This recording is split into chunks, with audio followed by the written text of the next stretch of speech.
চোরের মায়ের বড় গলা প্রবাদটি একদম বাস্তব প্রমাণ হলো গাইবান্ধার এই হরিদাস। মুখে ধর্মের বুলি আওড়ে ভেতরে ভেতরে সে দেশকে জ্বালিয়ে দেওয়ার এক গভীর ষড়যন্ত্রে মেতেছিল। তার ধারণা ছিল ইন্ডিয়ার রয়ের সাথে তলে তলে খাতির রাখলে দেশের কেউ তার টিকিটিও ছুঁতে পারবে না। কিন্তু এবার আর শেষ রক্ষা হলো না। র্যাবের জালে ধরা খাওয়ার পর এবার চলছে কড়া ডিম থেরাপি, আর তাতে বেরিয়ে আসছে হরিদাসের আসল চেহারা। হরিদাস চন্দ্র নামটি আপনারা শুনেছেন, রয়ের এজেন্ট।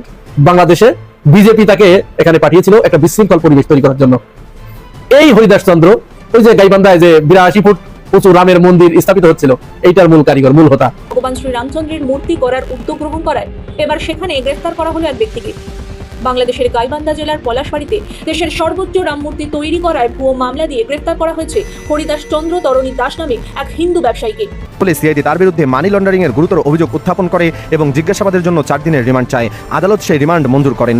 আর ঠিক এই রিমান্ডের পর থেকেই বেরিয়ে আসতে শুরু করে এমন সব তথ্য যা শুনলে গা শিউরে ওঠে। এই সিদ্ধান্ত নেবে মুসলমানরা, এই বাংলায় মূর্তি থাকবে না থাকবে সেই সিদ্ধান্ত নেবে মুসলমানরা।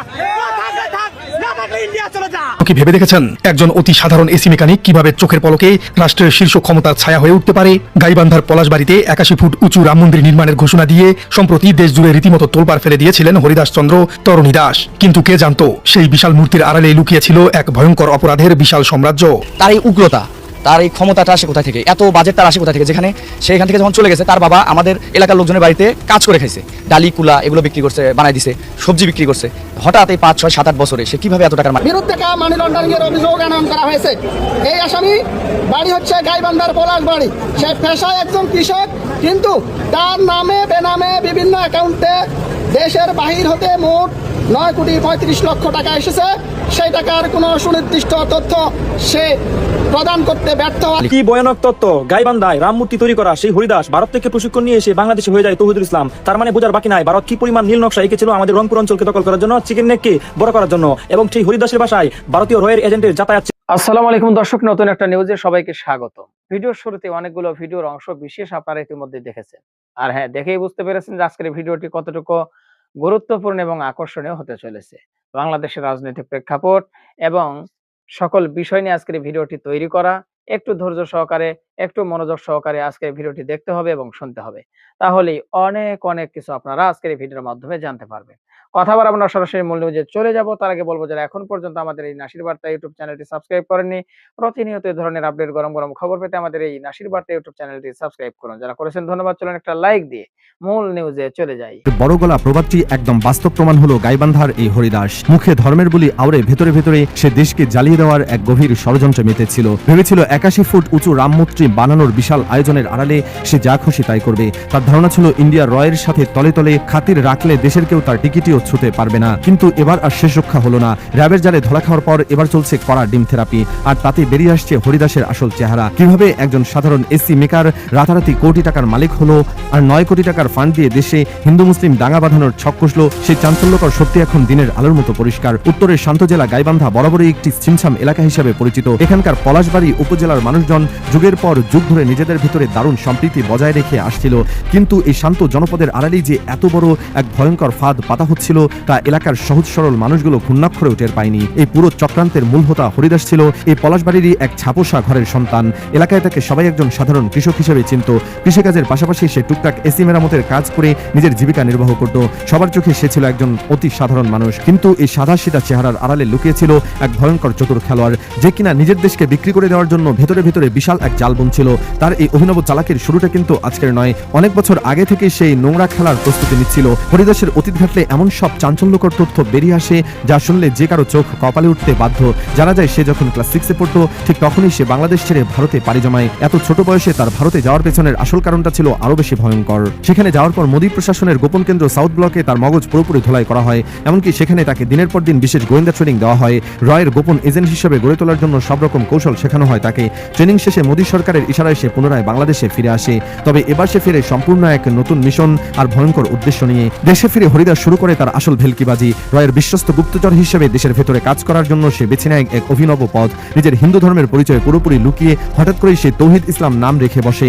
ধর্মের লেবাস পাল্টে রাষ্ট্রের গুরুত্বপূর্ণ সব জায়গায় ঘাপটি মেরে ঢোকার এক নিখুঁত ছক কষে সে। তার প্রধান উদ্দেশ্য ছিল এই নতুন পরিচয়ের আড়ালে দেশের প্রশাসনকে ঘোল খাইয়ে নিজের গোপন কাজ হাসিল করা। তারেক সরকারের আইন শৃঙ্খলা রক্ষাকারী বাহিনীর চোখ ফাঁকি দিতে সেই নিখুঁত ছদ্মবেশ নিয়েছিল।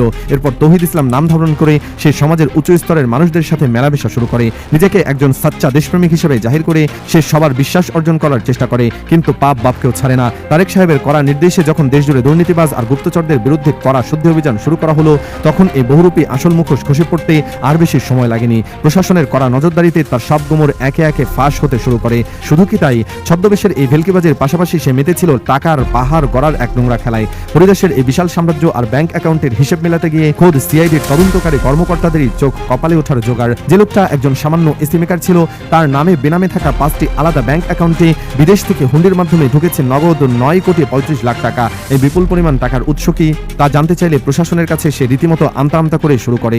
এতগুলো টাকা কোথা থেকে এলো তার কোনো বৈধ কাগজের ছিটে ফোটাও সে দেখাতে পারেনি। একজন সাধারণ মানুষের অ্যাকাউন্টে হুট করে এত বিশাল অঙ্কের টাকা আসার বিষয়টি তদন্তকারীদের মনে গভীর সন্দেহের জন্ম দেয়। এরপর সিআইডি তার এই টাকার আসল উৎস খুঁজতে মাঠে নামে, আর তখনই বেরিয়ে আসে একটার পর একটা ভয়ঙ্কর সব সত্যি। সিআইডির জালে ধরা পড়ার পর তাকে যখন ঢাকার আদালতে তোলা হয়, তখন তার পক্ষের আইনজীবীরা রীতিমতো হাস্যকর সব যুক্তি দাঁড় করায়। তারা দাবি করে দেশের বিভিন্ন ধনাঢ্য ব্যক্তি নাকি গাইবান্ধায় রাম মন্দির বানানোর জন্য ও বিশাল অঙ্কের টাকা অনুদান হিসেবে দিয়েছেন।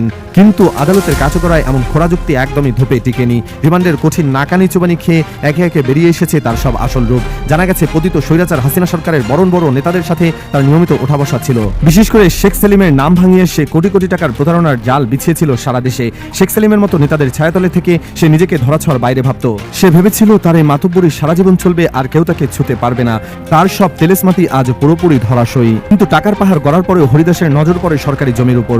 সরকারি খাস জমির উপর 81 ফুট উঁচু বিশাল রামমূর্তি বানানোর নামে মূলত এক ভয়ঙ্কর নীল নকশা বাস্তবায়ন করতে চেয়েছিল সে। পলাশবাড়ির যে এলাকায় হিন্দু মুসলিম যুগের পর যুগ শান্তিতে বসবাস করে আসছিল, সেখানে সে একা হাতে অশান্তির বিষ বাষ্প ছড়িয়ে দেয়। মূলত মন্দির নির্মাণের নাম করে সে বিশাল এলাকা দখল করার পায়তারা শুরু করে। স্থানীয়দের তথ্য মতে সে ওই এলাকায় আসার পর থেকে সাধারণ মানুষের সাথে তার কথায় কথায় ঝগড়া লেগেই থাকতো। তার উগ্র আচরণ আর অহংকারী দাদাগিরিতে স্থানীয় হিন্দু মুসলিম সবাই চরম অতিষ্ঠ হয়ে উঠেছিল।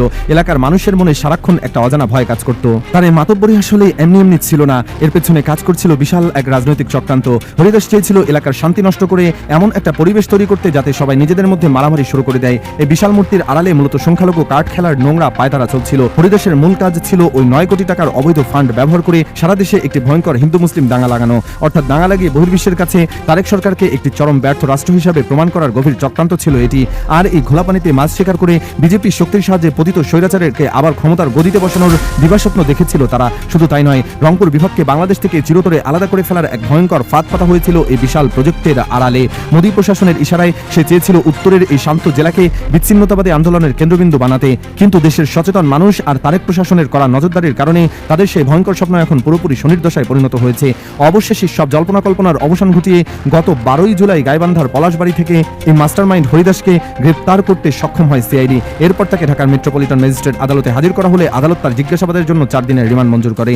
আর এই রিমান্ডেই তাকে কঠিনভাবে সাইজ করা হচ্ছে।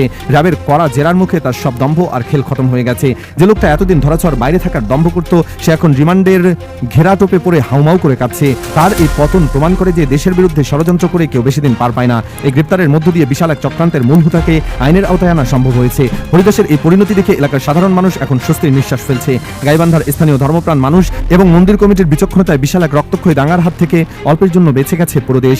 আদতে পরিস্থিতি খারাপ হচ্ছে বুঝতে পেরেই মন্দির কমিটি ওই বিতর্কিত মূর্তি নির্মাণের কাজ দ্রুত স্থগিত করার ঘোষণা দেয়। এতেই হরিদাসের পুরো ছক লেজে গোবরে হয়ে যায়। তবে হরিদাস গ্রেপ্তার হলেও সংখ্যা কিন্তু এখনো পুরোপুরি কাটেনি। তার মতো আরো অসংখ্য চতুর খেলোয়াড় বা স্লিপার সেল ধর্মের লেবাসে দেশের আনাচে কানাচে এখনো লুকিয়ে থাকতে পারে। মোদী প্রশাসনের ইশারায় তারা হয়তো নতুন কোনো ষড়যন্ত্রের জাল বুনছে রাতের অন্ধকারে। কিন্তু তারেক সরকারের গোয়েন্দা সংস্থাগুলো এখন এতটাই সক্রিয় যে কোনো ষড়যন্ত্রকে তারা অঙ্কুরে বিনাশ করতে পুরোপুরি প্রস্তুত। দেশের সাধারণ মানুষ এখন আগের চেয়ে অনেক বেশি সজাগ। তাই এই ধরনের দালালদের দাঁতভাঙ্গা জবাব দিতে আর কেউ কখনো পিছপা হবে না। হরিদাসের পরিণতি বলে দেয় দেশের সাথে গাদ্দারি করলে তার ফল কতটা ভয়াবহ হতে পারে। এই পুরো ঘটনাটি আমাদের সবার জন্য একটি বড় শিক্ষণীয় বিষয়। ধর্মের নামে ভণ্ডামি করে যারা ফায়দা লুটতে চায় তাদের দিন শেষ। হরিদাস ভেবেছিল সে খুব চালাক, কিন্তু আইনের হাত অনেক লম্বা। সে যতই ক্ষমতাশালী হোক না কেন আর তাকে যতই বড় বড় গডফাদার পিছন থেকে সাহস দিক না কেন, শেষ পর্যন্ত তাকে কাঠগড়ায় দাঁড়াতেই হবে। তারেক রহমান যেভাবে এই ইস্যুটিকে গুরুত্বের সাথে নিয়ে কঠোর পদক্ষেপ নিয়েছেন, তাতে করে দেশের সাধারণ মানুষের মনে একটা বিশাল আস্থার জায়গা তৈরি হয়েছে। এখন সবার একটাই প্রত্যাশা যে এই তদন্তের মাধ্যমে হরিদাসের পেছনে লুকিয়ে থাকা বাকি সব রাঘব বলদেরও খুব দ্রুত আইনের আওতায় আনা হবে। আর তাহলেই দেশ পুরোপুরি নিরাপদ হবে। সেটি হচ্ছে হরিদাস চন্দ্র, নামটি আপনারা শুনেছেন। রয়ের এজেন্ট, বাংলাদেশে বিজেপি তাকে এখানে পাঠিয়েছিল একটা বিশৃঙ্খল পরিবেশ তৈরি করার জন্য। এই হরিদাস চন্দ্র ওই যে গাইবান্ধায় যে 82 ফুট উঁচু রামের মন্দির স্থাপিত হচ্ছিল, এইটার মূল কারিগর, মূল হোতা। এই মাল আবার কে তা আবার জানেন তো? এর আগে কয়েকদিন আগে আপনারা জানেন বাংলাদেশে 2 জন রয়ের গুপ্তচর গ্রেপ্তার হয়েছে একটি বিশেষ গোয়েন্দা সংস্থার তৎপরতায়। যে 2 ব্যক্তি গ্রেপ্তার হয়েছে সেই 2 ব্যক্তি বাংলাদেশের রয়ের সাথে তার কানেকশন পাওয়া গেছে, তাদের পেন ড্রাইভ, হার্ড ডিস্ক এগুলো ঘেটে তার ওইখানের কানেকশন পাওয়া গেছে এবং গুরুত্বপূর্ণ নথিপত্র সব উদ্ধার করা হয়েছে। এবং সে এইখান থেকে যে সীমান্ত দিয়ে পার হয়ে ওই পারে যেত, সেখানে গিয়ে একজন উচ্চপদস্থ বিএসএফ কর্মকর্তার সাথে প্রথমে দেখা করতো, তারপরে ওইখান থেকে সে বিএসএফ এর গাড়িতে করে পার্শ্ববর্তী একটা ক্যান্টনমেন্টে সে ঢুকতো। দুজনই দীর্ঘদিন ধরে বাংলাদেশের গোয়েন্দারা তার পিছনে লেগে থেকে তাকে গ্রেপ্তার করতে সক্ষম হয়েছে। সেই 2 ব্যক্তির সাথে এই হরিদাস চন্দ্রের আবার যোগসূত্র পাওয়া গেছে। এখন এই হরিদাস গ্রেপ্তার হওয়ার পরে এদেশে আওয়ামী লীগ এবং ভারতের যারা পেইড এজেন্ট আছে, তথাকথিত বুদ্ধিজীবী বা সুশীল সমাজ, কালচারাল ফ্যাসিস্ট এবং রয়ের দালাল যারা আছে, আর সাথে তো এক শ্রেণীর হিন্দু সম্প্রদায় আছেই, তারা এইটাকে ভিন্ন খাতে প্রবাহিত করার জন্য হরিদাস চন্দ্রকে রাম মন্দির স্থাপনের জন্য গ্রেপ্তার করা হয়েছে। এই মর্মে তারা প্রচারণা চালাচ্ছে, কিন্তু মূলত পক্ষে হরিদাস চন্দ্রকে কিন্তু রাম মন্দির স্থাপনের জন্য গ্রেপ্তার করা হয়নি। যদিও এই হরিদাস চন্দ্র রাম মন্দির স্থাপনের জন্য রয়ের কাছ থেকে কয়েকশো কোটি টাকা বাংলাদেশে এনেছে, কিন্তু তাকে মূলত গ্রেপ্তার দেখানো হয়েছে শেখ হাসিনার আমলে। সে ভারতে গিয়ে তৌহিদুর রহমান নাম ধারণ করেছিল, তারপরে ওখান থেকে বাংলাদেশে আবার এসেছে, এখানে এসে হরিদাস চন্দ্র নাম ধারণ করেছে। শেখ হাসিনার সাথে তার খুব ঘনিষ্ঠ সম্পর্ক ছিল, শেখ রেহানার সাথে তার খুব ঘনিষ্ঠ সম্পর্ক ছিল। ওই সময়ে বিভিন্ন মানুষের কাছ থেকে অর্থ আত্মসাৎ এবং মানি লন্ডারিং এর মাধ্যমে 35 কোটি 9 লক্ষ টাকা, প্রায় কম বেশি কিছু, সেটা পাচার করেছে বাইরে। এবং এই টাকা সে অবৈধভাবে বাংলাদেশের মানুষদের কাছ থেকে জোর করে আদায় করেছে বিভিন্ন মাধ্যমে। সে এসির মিস্ত্রি ছিল, যে ফ্রিজ টিরিজ এসি এগুলো সারত। সেই ব্যক্তি এই যে টাকা পয়সা বিভিন্ন জায়গা থেকে এনে শেখ হাসিনার সাথে যোগসূত্রের মাধ্যমে এরপরে সর্বশেষ রয়ের কাছ থেকে টাকা নিয়ে এখানে একটা বিশৃঙ্খল পরিবেশ তৈরি করার জন্য রাম মন্দির স্থাপন করছিল বাংলাদেশে। বাংলাদেশে কিন্তু রামের পূজা হয় না, এটা আপনারা একটু মাথায় রাখবেন। বাংলাদেশে হিন্দুরা যে পূজা করে, এই পূজা হয় লক্ষ্মী পূজা, সরস্বতী পূজা, কালী পূজা, এইগুলোর পূজা হয়। বাংলাদেশে কিন্তু কোনো রাম ভক্ত, রামের পূজারি নাই। রাম পূজা হয় হচ্ছে অযোধ্যায়, মনে আছে না? অযোধ্যার সেই বাবরি মসজিদ ভেঙে তারা রাম মন্দির স্থাপন করেছে, এটা হয়। সুতরাং বিভ্রান্ত হবার কিছু নেই। হরিদাস চন্দ্রকে গ্রেপ্তার করে সরকার খুব ভালো একটি কাজ করেছে। এর আগে যেমন ইউনূস সরকার চিন্ময় কৃষ্ণ দাসকে গ্রেপ্তার করে বড় ধরনের একটা বিপদ থেকে এই দেশ এবং জাতিকে রক্ষা করেছিল, বিএনপি সরকারকে আমরা একবার স্যালুট দিতে চাই। অন্য মামলায় হলেও এই কুচক্রীকে, এই দেশদ্রোহীকে গ্রেপ্তার করে খুব বিচক্ষণতার পরিচয় দিয়েছে। 81 ফুট উচ্চতার বিশাল আকার রাম মূর্তি ভারতের অযোধ্যা বা অন্য কোনো হিন্দু অধ্যুষিত এলাকাতেও নয়। এই বিশাল আকার মূর্তি নির্মাণের কাজ চলছিল খোদ বাংলাদেশের গাইবান্ধার পলাশবাড়িতে, যেখানে খোদ ভারতেই এমন উচ্চতার রাম মূর্তির দেখা মেলা ভার। সেখানে মুসলিম সংখ্যাগরিষ্ঠ একটি দেশে এমন একটি মূর্তি নির্মাণের পেছনে আসল উদ্দেশ্য কি? এটা কি নিছকই কোনো ধর্মীয় ভক্তি, নাকি এর আড়ালে লুকিয়ে ছিল 2 দেশের মধ্যে একটি বড় ধরনের সাম্প্রদায়িক দাঙ্গা লাগানোর গভীর কোনো আন্তর্জাতিক ষড়যন্ত্র? দর্শক, আজ আপনাদের সামনে উন্মোচন করব এমন এক বহুরূপী প্রতারকের গা শিউরে ওঠা গল্প, যার ভণ্ডামি হার মানাবে সিনেমার রোমাঞ্চকর কোনো কাহিনীকেও। কখনো সে কট্টর হিন্দু হরিদাস চন্দ্র তরণী দাস, আবার কখনো বা ধর্ম বদলে হয়ে যায় পাক্কা মুসলমান তৌহিদ ইসলাম। কখনো সে সাধারণ এক এসি মেকানিক, আবার কখনো খোদ প্রধানমন্ত্রীর পরিবারের ভিআইপি প্রোটোকল অফিসার। কিভাবে এক সামান্য এসি মেকানিক কোটি কোটি টাকার মালিক হলো, কিভাবে সে প্রশাসন, রাজনীতিবিদ আর সাধারণ মানুষকে বোকা বানিয়ে গড়ে তুলল প্রতারণার এক বিশাল সাম্রাজ্য, আর কেনই বা সে হঠাৎ করে গাইবান্ধায় এই বিশাল রামমূর্তি বানাতে গেল? সব রহস্যের জট খুলবে আজকের এই ভিডিওতে, তাই না টেনে ভিডিওটি শেষ পর্যন্ত দেখার অনুরোধ রইল। গল্পের শুরুটা হয় আজ থেকে বেশ কয়েক বছর আগে। গাইবান্ধার পলাশবাড়ির এক সাধারণ কিশোর হরিদাস চন্দ্র তরণী দাস 6ষ্ঠ শ্রেণীতে পড়ার সময় হঠাৎ করেই সে অবৈধভাবে সীমান্ত পেরিয়ে পাড়ি জমায় পার্শ্ববর্তী দেশ ভারতে। সেখানে আত্মীয়ের বাসায় আশ্রয় নিয়ে অত্যন্ত সুকৌশলে এতিমখানার ভুয়া সার্টিফিকেট জোগাড় করে। এরপর পড়াশোনা শেষ করে সে ইলেকট্রনিক্স এবং এসি মেরামতির উপর বিশেষ প্রশিক্ষণ নেয়। অনেকের মতে এই ভারতেই সে প্রতারণা এবং মগজ ধোলাইয়ের বিশেষ পাঠ পেয়েছিল, যার বাস্তব প্রয়োগ সে করেছে বাংলাদেশে ফিরে। 2010 সালে ভারত থেকে ফিরে আসে হরিদাস। এরপর রাজধানীর উত্তরায় শুরু করে পুরনো এসি কেনা বেচা এবং মেকানিকের কাজ। কিন্তু সাধারণ মেকানিকের জীবনে তার মন ভরেনি। তার মাথায় ঘুরপাক খাচ্ছিল শর্টকাটে কোটিপতি হওয়ার। বাংলাদেশ থেকে গিয়েছে মৌলবাদী মোহাম্মদ ইউনূসের সরকার। নির্বাচনের মাধ্যমে প্রতিষ্ঠিত হয়েছে তথাকথিত গণতান্ত্রিক সরকার। প্রধানমন্ত্রী হয়েছেন বিএনপি প্রধান তারেক রহমান, কিন্তু তারপরেও বাংলাদেশে প্রাতিষ্ঠানিকভাবে হিন্দু নিপীড়নে বিন্দুমাত্র ছেদ পড়েনি। মর্যাদা পুরুষোত্তম ভগবান শ্রী রামচন্দ্রের মূর্তি গড়ার উদ্যোগ গ্রহণ করায় এবার সেখানে গ্রেফতার করা হলো এক ব্যক্তিকে। বাংলাদেশের গাইবান্ধা জেলার পলাশবাড়িতে দেশের সর্বোচ্চ রাম মূর্তি তৈরি করায় ভুয়ো মামলা দিয়ে গ্রেফতার করা হয়েছে হরিদাস চন্দ্র তরণী দাস নামে এক হিন্দু ব্যবসায়ীকে। ঠিক যেভাবে ভুয়ো মামলা দিয়ে চিন্ময় কৃষ্ণ প্রভুকে কারাবন্দী করেছিল মোল্লা ইউনূসের সরকার। সোমবার ধৃত হরিদাস চন্দ্রকে ঢাকার মেট্রোপলিটন আদালতে পেশ করা হলে 4 দিনের পুলিশ হেফাজতের নির্দেশ দিয়েছে বিচারক। বাংলাদেশের গাইবান্ধা জেলার পলাশবাড়িতে একটি মন্দির রয়েছে হরিদাস চন্দ্রের। সেই মন্দির চত্বরে একাধিক হিন্দু দেবতার বিশাল সব মূর্তি প্রতিষ্ঠা করেছেন তিনি। ভক্তদের অনুদানের টাকায় মন্দিরের চত্বরে তৈরি হয়েছে আদিযোগী ও ভগবান শ্রীকৃষ্ণের বিশাল মূর্তি। রোজ সেই মন্দির দর্শন করতে আসে হাজার হাজার ধর্মপ্রাণ হিন্দু। এতদিন তা নিয়ে কোথাও কোনো আপত্তি ওঠেনি। সমস্যা শুরু হয় গত মে মাসে মন্দির চত্বরে রামচন্দ্রের মূর্তি তৈরি শুরু হলে। রামচন্দ্রের মূর্তি উচ্চতা বেশি হওয়ায় মন্দির চত্বরের বাইরে থেকে দেখা যেতে শুরু করে সেটি। এতেই ক্ষেপে ওঠে সেখানকার মৌলবাদীরা। বাংলাদেশের মাটিতে কেন রামচন্দ্রের মূর্তি তৈরি হবে এই প্রশ্ন তুলে তাণ্ডব শুরু করে তারা। মূর্তি নির্মাণ বন্ধের দাবিতে মানববন্ধনের নামে রামচন্দ্রের ছবিতে জুতো দিয়ে আঘাত করে ধর্ম অবমাননা করে ধর্মান্ধ মোল্লারা। এরপর রামচন্দ্রের মূর্তি নির্মাণ বন্ধ করতে হরিদাস চন্দ্রকে চাপ দিতে থাকে সেদেশের সরকার ও পুলিশ। চাপের মুখে মূর্তি নির্মাণ স্থগিত ঘোষণা করেন হরিদাস চন্দ্র, কিন্তু এখানেই শেষ হয়নি চক্রান্ত। এরপর হরিদাস চন্দ্রকে জেলে ভরার জন্য পরিকল্পনা ছকতে থাকে তারেক রহমানের সরকার। অবশেষে রবিবার তাকে গ্রেফতার করে সেদেশের পুলিশ। তারপরে বলেছেন যে এই মন্দির নির্মাণ করার জন্য বাংলাদেশের অভ্যন্তরীণ অনেক ভক্ত তাকে এই অনুদান স্বরূপ এই টাকা দিয়েছে। এখানে সে কোনো টাকা বিদেশে পাচার করে নাই কিংবা বিদেশ থেকে আনয়ন করেন নাই। এই মন্দির নির্মাণের জন্য সারা বাংলাদেশের অনেক ধনাঢ্য ব্যক্তি রয়েছেন, অনেক ভক্ত রয়েছেন, তারা এই মন্দির নির্মাণ করার জন্য টাকা দিয়েছে। এটি উনি আদালতের নিজ মুখে বিজ্ঞ আদালতকে বলেছেন। আদালত এই কথার পরে বলছে ঠিক আছে, আমি উভয় পক্ষের বক্তব্য শুনলাম, আপনার বক্তব্য শুনলাম, আমি নথি পর্যালোচনা করে আবেদন আপনার এই বিষয়টি নিষ্পত্তি করব। পরবর্তীতে আমরা জানতে পেরেছি যে আসামিকে 4 দিনের রিমান্ড মঞ্জুর করা হয়েছে। হরিদাস চন্দ্রের বিরুদ্ধে বিদেশে টাকা পাচার ও আর্থিক তছরূপের অভিযোগ আনা হয়েছে, কিন্তু প্রশ্ন হলো এই অভিযোগ এতদিন পরে উঠল কেন? হরিদাস চন্দ্র প্রতারণা করেছেন সেটা তিনি রাম মূর্তি নির্মাণে উদ্যোগী হতেই মনে পড়লো কেন বাংলাদেশ সরকারের? বাংলাদেশে কি মোল্লাদের ইচ্ছার বিরুদ্ধে অন্য কোনো ধর্মের মানুষ তার নিজের জমিতে নিজের আরাধ্য দেবতার মূর্তি তৈরি করতে পারবেন না? বাংলাদেশে কি হিন্দু হয়ে জন্মানো পাপ? বাংলাদেশে কি তবে হিন্দুদের ধর্মীয় স্বাধীনতা বলে কিছুই অবশিষ্ট নেই?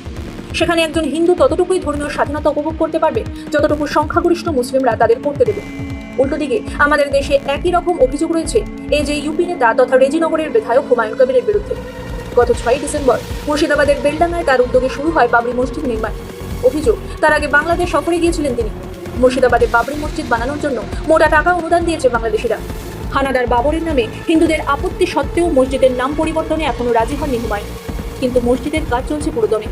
এমনকি এজন্য হুমায়ুন কবিরকে কোনো হেনস্থা করেনি সরকার বা প্রশাসন। হুমায়ুন কবিরের বিরুদ্ধে সম্প্রতি যে অভিযোগ দায়ের হয়েছে তা তার উস্কানিমূলক ভাষণের জন্য। এখানেই ফারাক ভারত আর বাংলাদেশের। সেখানে বিনা বিচারে দিনের পর দিন জেলে আটকে রাখা যায় হিন্দুদের। সেখানে হিন্দুদের মন্দির বানাতে, মন্দিরে দেবতার বিগ্রহ করতে অনুমতি নিতে হয় সংখ্যাগরিষ্ঠ মুসলিমদের। আপনার কি মনে হয় বাংলাদেশে এই প্রাতিষ্ঠানিক হিন্দু নির্যাতনের বিরুদ্ধে ভারতের অবস্থান গ্রহণের সময় এসেছে? ফিলিস্তিন নিয়ে যদি গোটা মুসলিম বিশ্বের মন্তব্য করার অধিকার থাকে, তাহলে বাংলাদেশের পরিস্থিতি নিয়ে ভারতের পদক্ষেপ করা। দর্শক, আশা করি পুরো ভিডিওটি দেখেছেন। এবার অবশ্যই আপনাদের মূল্যবান মতামত জানিয়ে দিন, পারলে ভিডিওটি শেয়ার করে সবাই দেখার সুযোগ করে দিন। আর আমাদের এই চ্যানেলে যদি আপনারা নতুন হন, প্রতিনিয়ত এই ধরনের আপডেট, গরম গরম খবর পেতে আমাদের এই চ্যানেলটি সাবস্ক্রাইব করুন। যারা ইতিমধ্যে সাবস্ক্রাইব করেছেন তাদের ধন্যবাদ জানিয়ে আজকের মতো এখানে বিদায় নিচ্ছি। দেখা হচ্ছে নতুন কোনো ভিডিওতে। সে পর্যন্ত সবাই ভালো থাকবেন, সুস্থ থাকবেন। আল্লাহ হাফেজ।